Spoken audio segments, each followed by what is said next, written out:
This is Mary Shika from the Iowa Mentoring Partnership, and welcome to the March Professional Development webinar for our mentoring programs. We're going to talk today about cultural competency for mentors, and so for some mentor training that you could share with your mentors, and look a little bit at your program and what you're looking at your program for cultural competency as well. And I want to thank the folks that are listed here on the first slide. Tony Leo from Big Brothers Big Sisters of Central Iowa, who's not able to be here today, but he was helpful in putting this together, as well as Annie Steffen from Mentor Dubuque, Sarah Walker from Big Brothers Big Sisters Mississippi Valley, and Felicia Watkins from YSS. And these folks were part of the session on DEI work that we held last fall at the mentoring conference. And out of that discussion, there came some action items that people wanted to continue to work on some things. So this was one thing they wanted to do, is put together training resources that you could share to train your mentors. And then the other thing that came out of it is the program training that we're going to have for all of our programs on combating white saviorism, and we'll share a little bit more about that at the end of today. So I want to really thank this group that put in a lot of work on this information we're sharing today. And also, I know a lot of you on this call do a lot of work in this area too, and you're doing some training with your mentors as well, and you could share what you're doing with your program, or how you're addressing cultural competency within your entire mentoring program as well. It's just not with the mentoring training. So we will be covering some definitions today and looking at cultural competency in your program, as we said, looking at some training slides and content for mentor training, and then some additional resources for you. And know that we will share the slides after the call today, as we always do, and we will share them in PowerPoint format, so you can take these and rebrand them with your brand. We'd like acknowledgement as well for Iowa Mentor with our new logo, but you can use those, just take the slides and use the content and take the pieces that you'd like to use for your mentor training. So just know that that will be available for you. Generally, we share them in a PDF format, but we certainly want you to be able to share these slides. And now I'm going to turn it over to Felicia.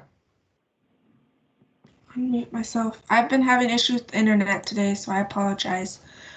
So this first slide is a slide that you can incorporate into your mentor training. With any training, it is important to define the language that is being used throughout. It's important not to make assumptions that your audience has an understanding of the basic definitions of the concepts that you're talking to them about. So on this slide are some words that you're going to be hearing throughout our conversation today. And I'll just kind of read through those a little bit here. Class, which refers to the categorization of people based on their economic position in society.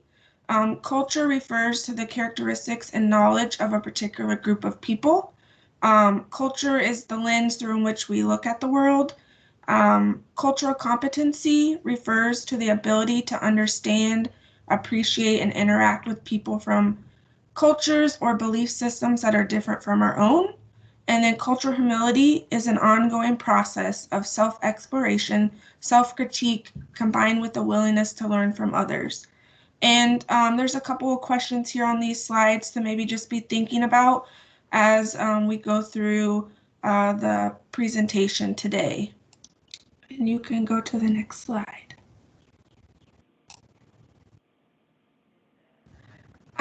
This is also another slide that you could utilize within your mentor training. It is important to remember that you don't have to be an expert, just be on the path to cultural competence. So this image here has the 5 elements of cultural competence. Culturally competent mentoring is the ongoing process of gathering and utilizing knowledge, information, and data from and about your mentee, their family, their peers, and their community. This information is helpful to develop specific skills and strategies that enhance quality and effectiveness in the mentoring relationship. Cultural competence includes being aware of your own worldviews, developing positive attitudes towards cultural differences, gaining knowledge of different cultural practices and worldviews, developing skills for communication and interaction across cultures, and fostering secure, respectful, and mutual relationships and partnerships. And just a reminder, all mentors, we want to make sure that they recognize the cultural expertise of the mentee and their family, and show them that they're open to learning from them. Next slide. Thanks, Felicia, for laying that groundwork, and especially with definitions. And you say we're on a path. I think those definitions continue to evolve too. And cultural competence sometimes is a little bit more or less in favor now too. To look at cultural humility, maybe it is, farther on down the path. We had a hard time finding agreement on definitions across the many fields. So yeah, take that as it is, and just, I guess it's having those conversations and what people's understanding of those different terms are, and knowing that we're just all working towards more understanding. And we'll turn it over now to Sarah Walker. Excellent. All right. So really, as we're looking at cultural competency, the information that Felicia shared is very, very broad. And as we start looking at our agencies, our organization, our program, we know that supporting cultural competency really is the responsibility of everybody within the program. It's the job of our staff to understand what cultural competency is and actively be taking measures to address what that means as an agency. We know that we have mentors, and we want them to take some responsibility for understanding what cultural competency is and incorporating that into their mentoring relationship. We also want our mentee, and honestly family, I would add into that, having a respect and understanding for what that is, because we know what their background is going to be different than their mentors' background. So really, as we're going through this portion, it's just figuring out how can we, as an agency, organization, program, depending on your situation, what word fits best for you, how can we deliver culturally competent services? The slide that Felicia showed, the 5 elements of cultural competency, is one really great visual for getting a feel for what cultural competency means. This is another one, and everybody's brains work a little bit differently in terms of what makes sense for them. I think in this slide, one thing that's really important to keep in mind is that middle section, that achieving cultural competency, that's the goal of all of us. I don't think there's anybody who's going to say, no, it's not important, we don't have to worry about that. It's an important goal for all of us. But it's a very ongoing, continuous process. Very seldom are we going to feel like, all right, we got this down, we don't have to think about it anymore. It's done and we've checked it off our list. So one of the biggest components of this is just remembering that it's a continual process that evolves with an agency, a program, over time, and as demographics shift and as culture shifts within a community, all of those things can affect what that looks like. This particular model really outlines 3 areas that an agency, program, organization can focus on, starting with those cognitive components. So understanding biases of program staff, of mentors, of mentees, increasing knowledge of those specific cultural groups, history, religion, historical context, beliefs, particularly as that fits within your community. Each of us serve a little bit different population, so it's our responsibility to learn about the cultural diversity and the cultural beliefs and experiences of our demographics. Second is that behavioral component, so taking that knowledge and putting action to it. So saying, because we've learned this information, this is what makes sense for us to do as a program to address how to connect with these different cultural groups within our community. And then finally, the organizational component. So really looking at what as an organization needs to be addressed versus what do you as a mentor or mentee need to do, and having that support of the entire organization to continually be looking at what are the shifts in our agency, what are the shifts in our population, and how can we go back to the knowledge component to increase what needs to be increased so that we can provide those skills and those services that fit within that. So just a little bit different way of looking at that. I personally really like this linear, this list of things, because as you think about all of the components that are involved in cultural competency, I feel it's really helpful to say, what does this mean as a mentoring program? And these are some areas that really fit well into how to develop cultural competency within any mentoring program.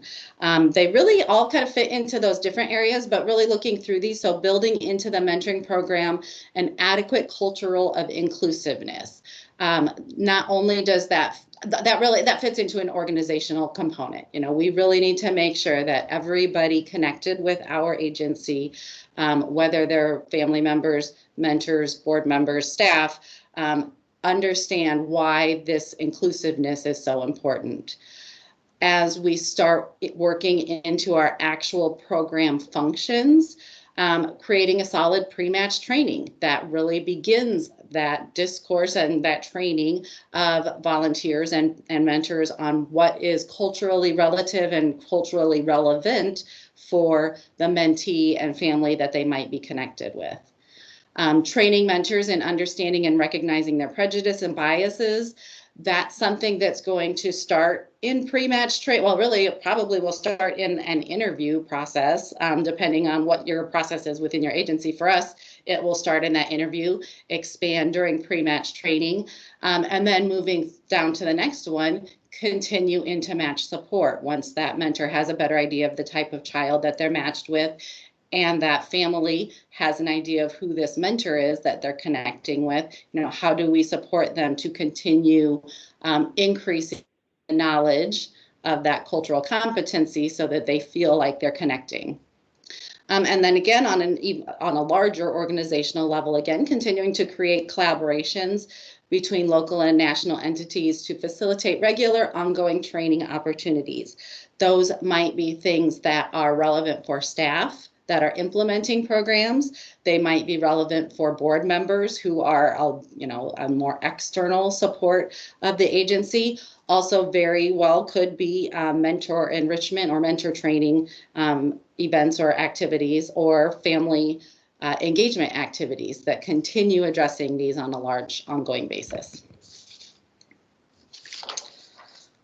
Finally, something that, as we were having these initial conversations, my brain likes to know that I have specific things that I need to be doing so that I know that I'm making progress in an area. So one of my first questions was, hey, has anybody ever seen a checklist for something like this? Because I just really like checklists.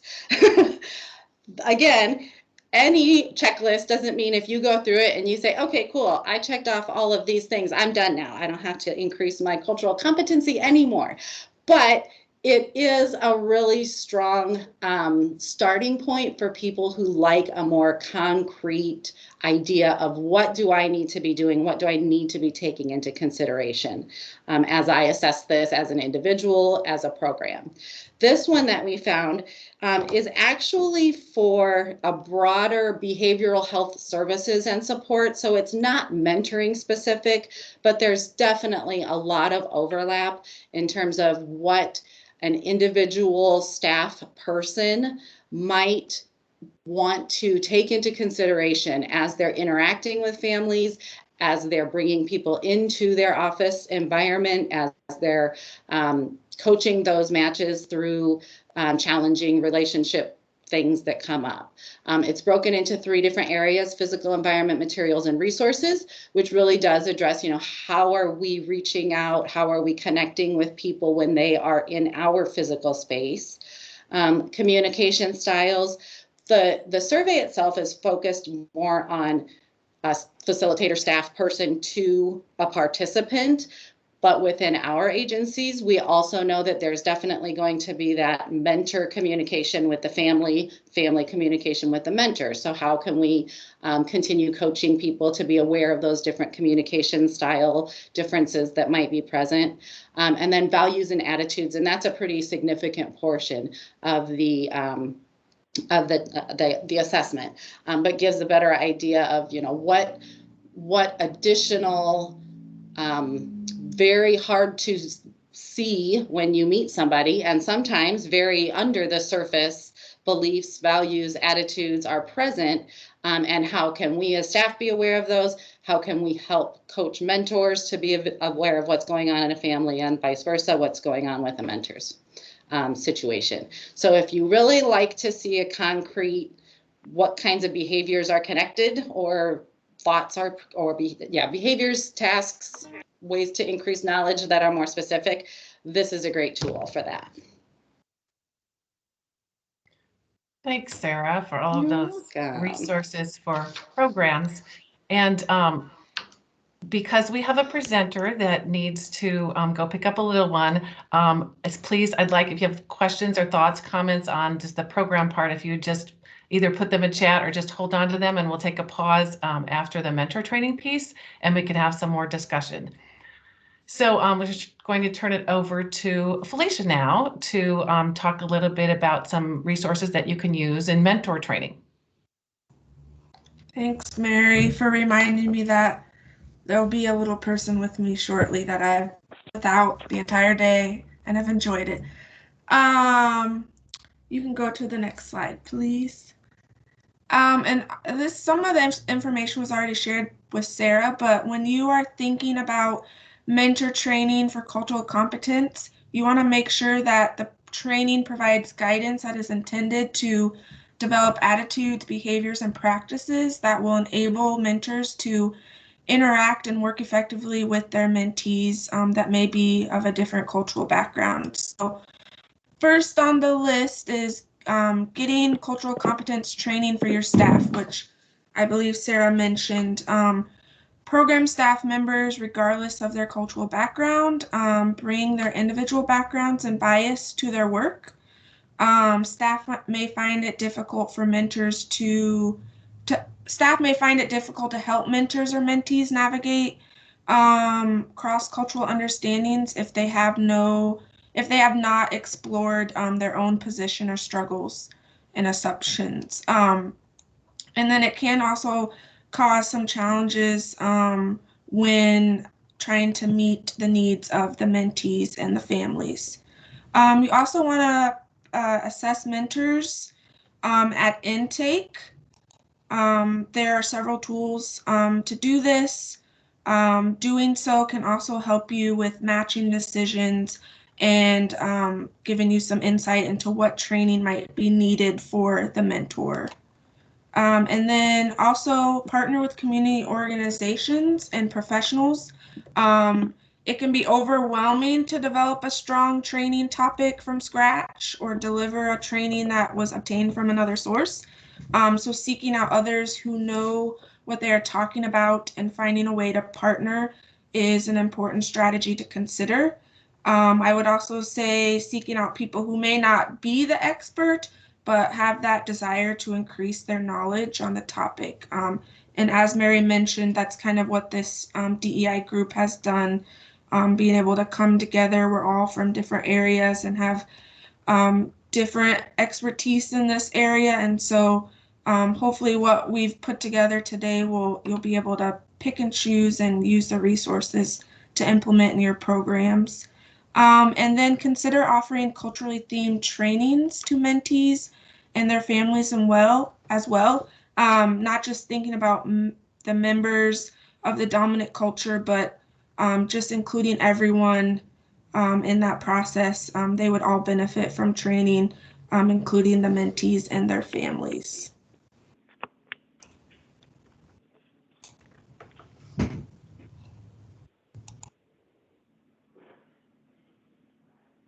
All right. I guess I'll be doing the whole page. So just an example of potential activities that can be done as far as visual learning, sort of activity. This is called the Faces activity. It just has pictures of people that can be any race, ethnicity, minority, any life story or background, and just kind of having the person be able to describe the photo um, and describe kind of what's going on in the photo, and then kind of think about, what do you see, basically asking the mentors what they see in the specific example, and kind of, walking through it with them, saying there's no wrong answers, but there are certain assumptions that are made from time to time with certain images and certain people. So, some of them, this is something that we do as an agency-wide, as a way of sparking conversation about what are the things that we kind of jump to conclusion about. So in the picture there, that is Lily Wachowski, one of the writers for the Matrix trilogy, along with her sister Lana, and they both are trans women that have come out and actually spoken about how the Matrix was a transgender narrative, and you don't necessarily know that from the picture unless you kind of know the person. So it's kind of, being able to, not necessarily in a gotcha sort of way, which I know sometimes it can kind of seem that way with these activities. Um, there's also the very common one where it's a picture of Ted Bundy and he looks really well dressed, and it's like, oh, what do you think about this person? But yeah, that's Ted Bundy. But these sort of activities just help to kind of, for us to question what those first implicit biases are, and what is those implicit biases do in our daily life, and that helps us share the personal experiences of when we were wrong from time to time, encountering somebody else. Next slide. Put myself here. So I'm sure many, do you hear me okay? Does everyone hear me okay? Okay. I'm sure many of you have seen this iceberg floating around in probably several trainings and workshops you've been a part of. But in this case, we're looking at the cultural iceberg. The cultural iceberg visually separates what we see about each other at the surface versus the depth of who we are and what influences our thoughts and actions. So looking at me, you can't tell what skills or talents I have, or my political views, or how I best learn on the job. These are all qualities that are below the surface. So this is a slide that you could incorporate into mentor training. I know when Mary sends out the slide, the PowerPoint, there's some other pieces in the notes that you could use to engage mentors as you're training them in this discussion. Next slide, please. So we mentioned cultural humility. I actually learned quite a bit about this as I was preparing for today. Someone shared a video with me that I can make sure Mary has on cultural humility. It's about 30 minutes. It's a little bit outdated, but it has a lot of good information.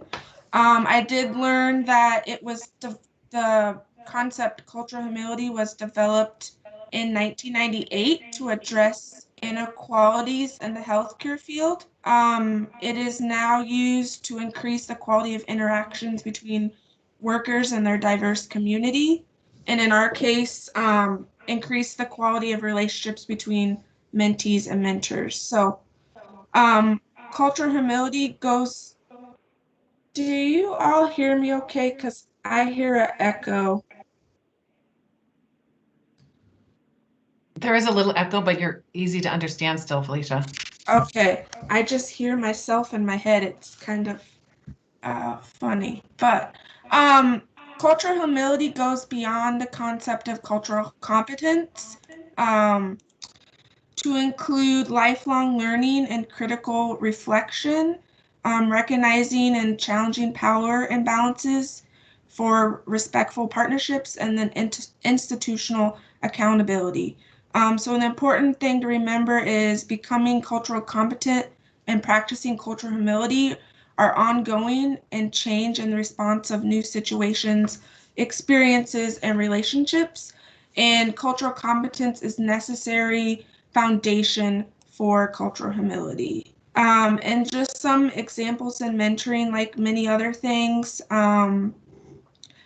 pairs have the opportunity to practice this together by building trust and learning and listening and engaging in discussion. Mentors can model what cultural humility looks like and then use teachable moments as well.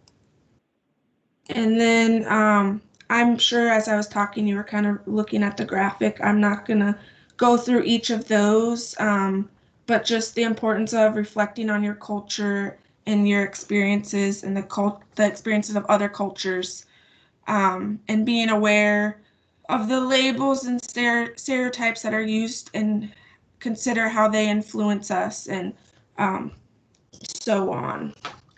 Sorry, I'm pushing up to my time that I gotta leave, so I can go to the next slide, Mary, if you're ready. And I apologize, I'm rushing.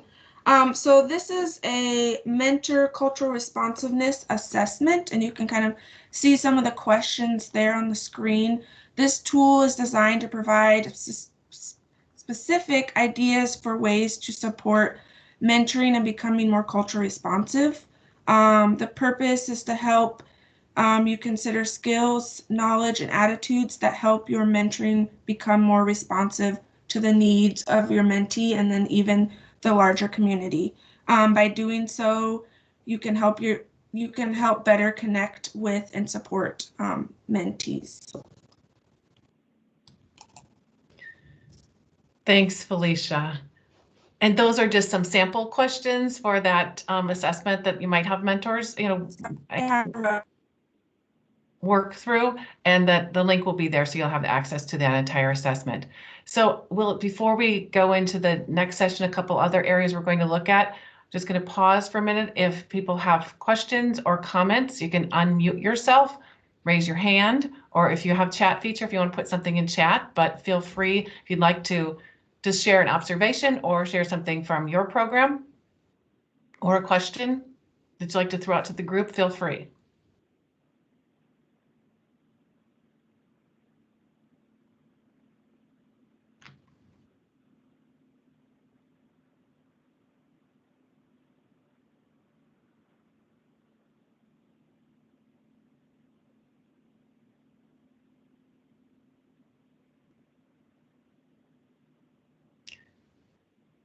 Thanks, Felicia. Well, hearing none, and I don't see any hands up, we can continue. I'm going to turn it over to Annie Steffen from Mentor Dubuque to share some training that they use there. And you jumped in earlier with your FACES activity, but now we'll acknowledge your contribution. Annie, and turn it over to you. Thank you. All right, thank you, Mary. So yeah, there's two kind of modules that one of them is one that we currently use, and the other one is on LGBTQIA community. Obviously, being part of a member of that, have a little bit of say on that, and wanted to kind of share my experience. I will say there's a lot in these slides. This is no way, the entirety of everything, but these are also, as Sarah was saying earlier, we want to be able to have this so that you can adapt it to your program. So it's a way that there's a lot more information in the notes, and reference the studies and further education pieces that are there if you want to make it bigger or bolder, or if you want to just take a little bit of it and put it to your pre-match training, just to have that flexibility. So for the most part, I think we'll kind of go through it in a shorter kind of version. One of the ones that has been a part of Mentor Dubuque since before I was even part of the program was that we would talk about the culture of poverty. And hearing from the rest of the Diversity, Equity, and Inclusion Committee, it seemed like this was one that was definitely very poignant for and very helpful for talking about the mentor-mentee relationships in Iowa.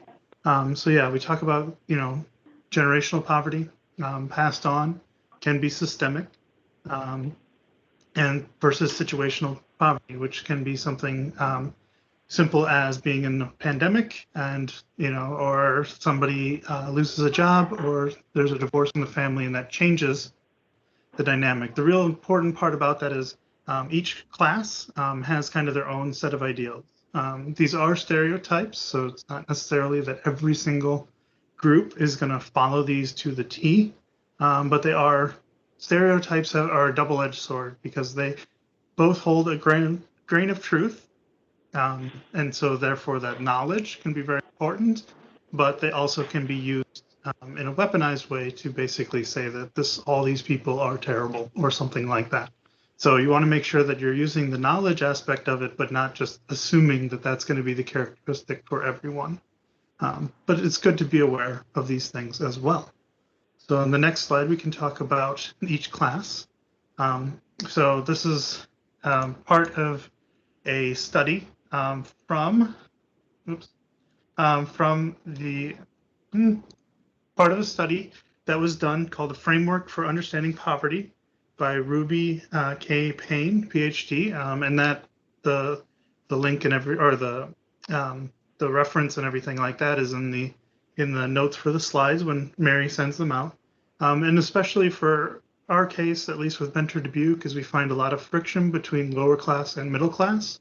There are more categories than just this, but these are ones that we find most often that are kind of the friction points. The driving forces: money, food, education, time, and destiny. Especially when you're thinking about mentoring, when you're talking about the differences of middle class ideals around education, for example, when talking to a mentor, and this will be part of kind of what we're talking about next month with white saviorism as well.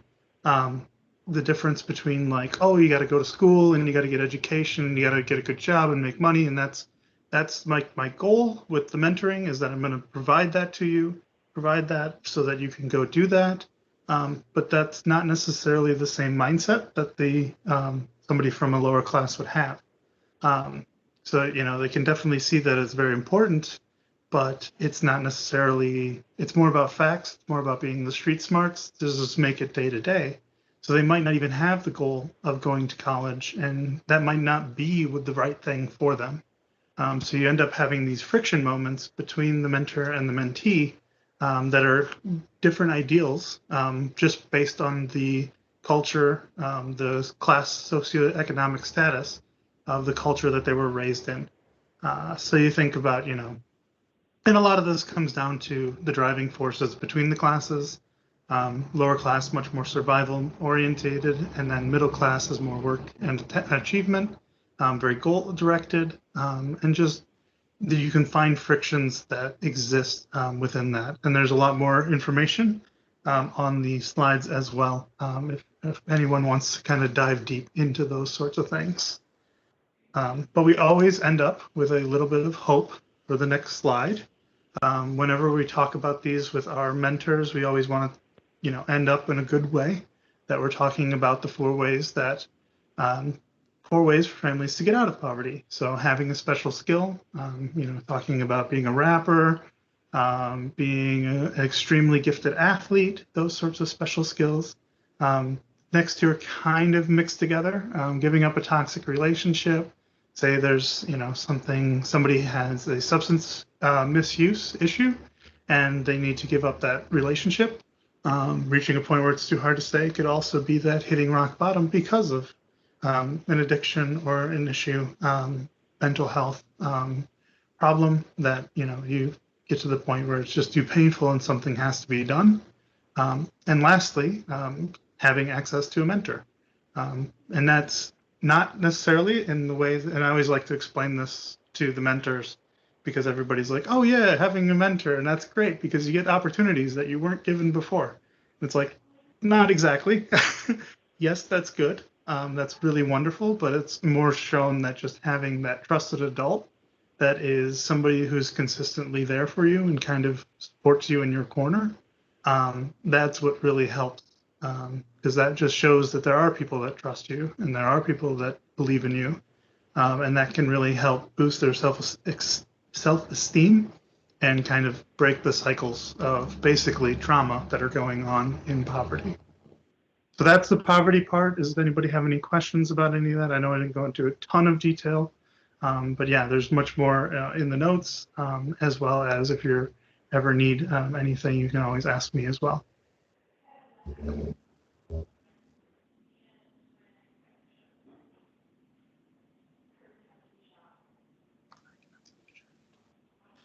All right. I just realized I cannot see the chat if there were questions. Anyways, so the next one, again, this is just a module, one that could be used. There's a lot more information. I went over this with one of my coworkers, and maybe more because it's very personal to me and I have stories and stuff like that. But it did take about an hour and a half to go through the whole training, and it's only 3 slides. But I think that was kind of an exception. But again, this is something that, especially in Iowa, we're seeing a lot more. Well, yes, there are the issues regarding people of color, Black, Indigenous folks, and definitely the issues of racial injustice, especially around policing and housing issues. As far as from a legal standpoint in Iowa, they just this last session, there were 15 anti-LGBT community bills that were presented in Congress, in the state legislature. None of them made it through to the next phase, but it is scary because there is a very strong culture war, which I hate using that word because it's what the Republicans call, but there is a lot of hatred that is going around for the LGBTQIA, and it's kind of something that's on the upswing as far as understanding and acceptance. So we can go to the next one and talk a little bit more about this. So a very helpful way of understanding is going over definitions. This looks like a very busy slide, and I can tell you there's even more in the notes. Probably should have been 2 slides. It's okay though. But I want to talk about especially the work with the gender unicorn there. It's a great visual representation. You talk about sex assigned at birth and why that matters, especially when you're talking about the differences, especially when you're talking about transgender individuals and the arguments of biological sex. It's really important to know that basically your sex that's assigned at birth is the doctor giving his best estimate as to who this person is. The baby doesn't tell him or her, tell them what gender they are, but the doctor uses the resources that are at hand, which is mostly just the genitalia of the baby, to guess basically what they're going to be. Most of the time it's right, but it's not 100% sure. And if we're basing everything just basically on the visuals of it, then that is a very interesting take on how it's actually defined legally then for the rest of our lives, which is very strange, just in general. And then, we talk about, sex assigned at birth and how that differs then from gender identity. Gender identity is much more of how the person identifies themselves, what pronouns they prefer to use, how they prefer to be greeted, talked about in public, how they would prefer to present themselves, and how they see themselves internally. That is the biggest aspect of it. When you talk about transgender and gender dysphoria, basically the difference is that the person doesn't, and you'll hear it from trans people from time to time, the image they see in the mirror is not the image that they have of themselves in their head. And not in I could lose some weight or something like that. No, it's just wrong. That's not actually me, sort of thing. And it exists on a spectrum. And I think that's a little bit hard to tell based on this, the gender unicorn in general in the graphic, but that's what those little sliders are, is that it can be any of those, any point from 0 to infinite, basically, on any of those aspects. Gender expression, much more about what one wears and how one presents oneself as far as attitudes, jewelry, things like that, can be very different. And then you have physical and emotional attraction. Physical attraction, more often than not, you'll talk about as sexual orientation. You'll hear it talked that way. And, talk about homosexual, heterosexual, bisexual, asexual, pansexual, all the different varieties thereof can be kind of in that area. And then emotional attraction is those that are form emotional bonds as opposed to physical attraction, sexual attraction. And that's much more, it's kind of niche. It's very, very pertinent for the asexual aspect of the community, but that is more just so that they can differentiate as well who they are wanting to be in relationship with, even though because their sexual orientation label doesn't really do it for themselves. And then lastly, because there's so much information on this slide, labels are subjective and self-defined from within for all of this. I've had lots of friends that say they're this, and then they're this, and then they're this, and they change their labels, and that's perfectly okay. The labels are there to describe, not prescribe who we are. So we pick the ones that we identify closely with. If that doesn't work anymore, then we change them. And that's the way that goes. I'll stop here really quick because there's so much information. Is there any questions that you would have about any of this?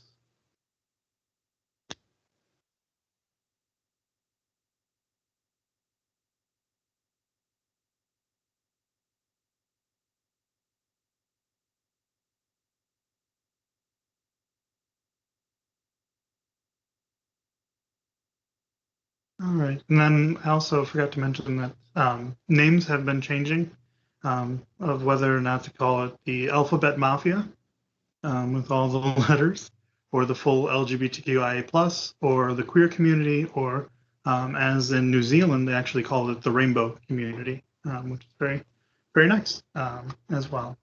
So definitely want to flesh out who's comfortable with which aspect as far as that goes. Statistics and risks. There's a lot of information that's out there. This one's a little bit more polemic just because I wrote this and that's how I'm going to write this at this time in history. But the current rise of members, and there's a lot more that goes into the details of talking about parallels between left-handedness and when left-handedness was deemed, immoral. And then all of a sudden, a whole bunch of left-handed people came out, and it became okay and acceptable, and things like that. Different arguments for both that exist in the biological in the animal kingdom, historical evidence, just trying to come up with as much informed material as possible. Higher risks for bullying and discrimination, obviously being at home. Religion, school, or society, there are definitely challenges. Things at home, parents are not always accepting, and that can be a major. And there's always, of course, even a difference between being accepting and supportive. And there's can be friction there at home. Religion is very hot topic, and I even included aspects that are both with all of the three major religions that are the Abrahamic religions, at least. School-based, it can be very difficult because a lot of, especially school documentation, has to be legal names and issues like that.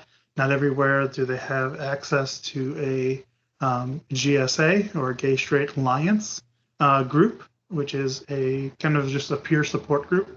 That can go on and have those people around. And plus, some teachers don't, and kids will not respect people that are different than them. And that's just the way that goes, unfortunately. Societally, talking about the bills that are happening in Iowa, a lot of the legislation that is being attempted currently, just basically to squash the things that squash things that people don't necessarily understand as well. There is a higher suicide risk, and there are brain health risks if someone is not supported. Part of that is it's just traumatic to be that vulnerable, to share one's innermost reality with another person and then that not be respected.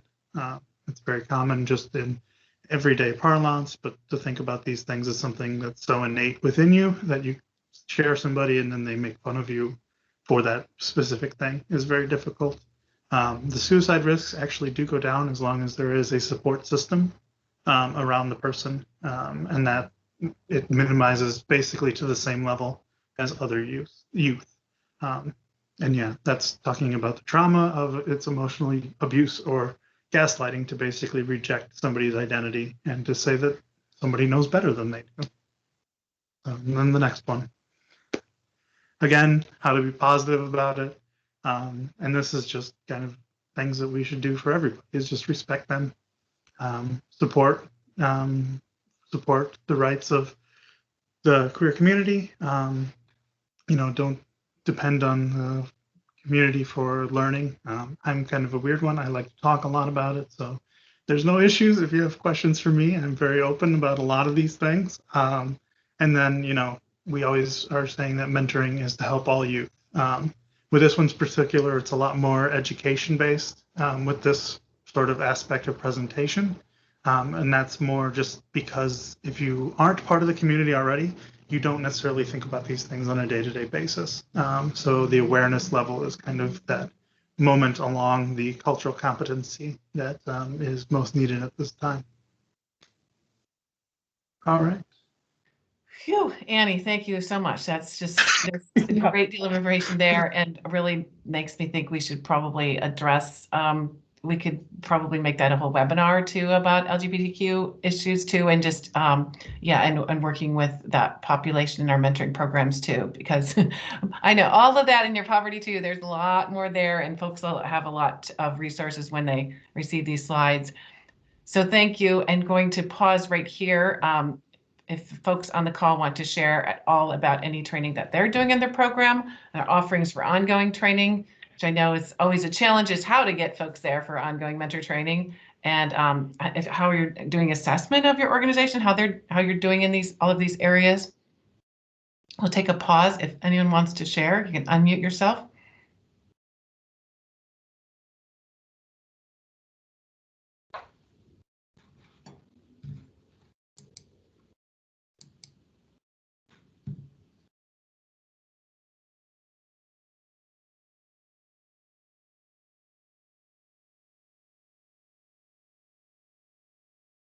I think with all the content we're delivering today, it's more of a webinar than a participatory, but just want to give you that opportunity as well. I'm going to share some additional resources here as we wrap up. These 3 links here can be used in a few different ways. The diversity discussion toolkit is something that you might use for conversations with staff, but also something you could share with mentors about how they can talk with the young people that they work with, just to open up conversations around diversity and maybe some of those uncomfortable conversations and topics to address. Implicit bias quiz, many of you have probably seen this before, but it's something that, again, you might have your staff take and have some discussion with your program, as well as it might be something that you use with your mentors as well. And that could be something, we talk about ongoing mentor training, we're kind of beyond the get everybody in a room at the same time and provide training. And this is something, you could send out and people can do on their own as well. And the last link there is a guidebook, Culturally Responsive Mentoring, and it's from Massachusetts Mentoring. It's a guide for trainings that you could provide for your mentors. And there are several handouts in there and other things that you could provide to them to break it up into different little pieces of learning as they move along in their mentoring relationship. So we've been talking about sharing all of these resources, and you're used to me sending out slides. We've tried many iterations of a place where we can share resources and come together as a network. And we have a new option for you to try now, and we'd really like everybody to embrace a new way to share resources. I feel like I'm a Microsoft representative, and that's not the case at all, but we do use Microsoft at work. So this is at our office. The Teams channel is a resource that you can use. And I know some of you do use Teams in your office as well, but we've created a channel for the IMP teams, for the IMP programs. And it's a place where you can connect with colleagues. You can post, as you can see in the little visual I have there. You can make posts and it kind of looks like Facebook. You can post and you can share and have conversations back and forth with each other. And you might say, hey, what's everybody doing with evaluations now? Or who has ideas for virtual activities? I'm running out of ideas for middle school kids, virtual activities. Or post a question and people can post responses to you. But also you can share files. So you can see teeny tiny up at the top, posts and files. And you can share files there and you can upload them, and we will be uploading resources as well. So your first test, we will upload the slides there, and we will invite you to the team and you can access the slides from there. But we're not going to leave you hanging. You're not going to be on your own there. We have a couple help sessions scheduled. They're on March 23rd and the 31st. And our tech guru, Chad, is going to answer all the questions and demonstrate for you how the Teams channel works.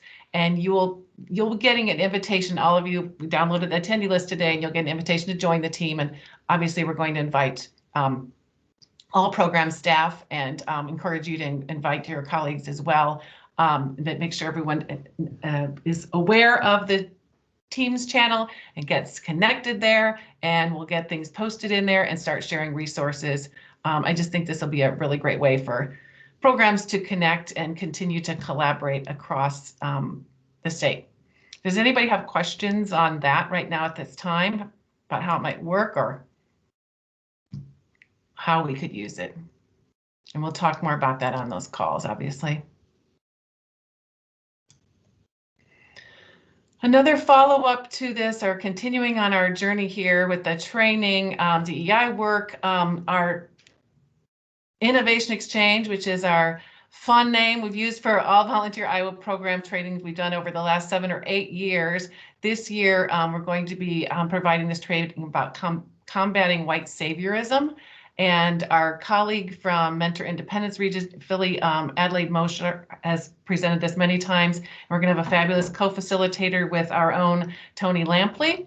And we'll have breakouts where mentoring programs, you talk about what this looks like in mentoring programs. It will be some really great information recognizing how white saviorism shows up in mentoring programs. And quite honestly, some look at how mentoring is sometimes predicated on white saviorism and how that can be harmful, but what we can do to address those harmful effects and make sure that we're not perpetuating that in our programs. So the registration link is there. It was also in the newsletter, or you can email Chad or Tony or me too if you're having trouble with any of that, getting registered for that.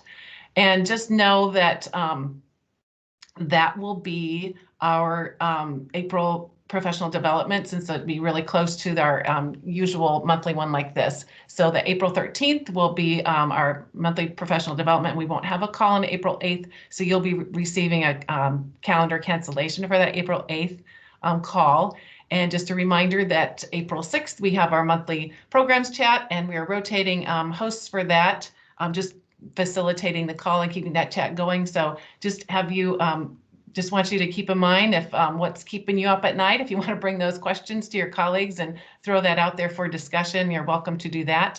And then our May professional development will be about trauma-informed mentoring. I know that came up today in some of these other areas too that we're talking about. But would love to hear at any time too other topics you'd like us to be presenting information on. If you have some expertise in an area you're willing to share, we welcome that as well. I think there's opportunity too with will come out of that Teams channel. We can share information there and ideas, but I think there's opportunity for other affinity groups too. We had this working group that was interested in some DEI work, and certainly this is not done just with what we presented today, sharing this information and the white saviorism training, but there might be some other groups that are interested in continuing learning, having work group, or if it's continued learning, we're happy to just organize those, provide a forum for you to do that. We don't have to be involved if you don't want to. If it's connecting with other professionals, other in the network across the state, we just would be happy to provide that forum for you. So that's wrapping up for today. I just wanted to check the chat. Chad's going to do his best. We know that. You just change your ringtone to be the Macintosh startup. Okay, we're having fun with this, Annie. And John's just taking off. Okay, great. Glad everybody could be here today. Anything else, questions before we wrap up today?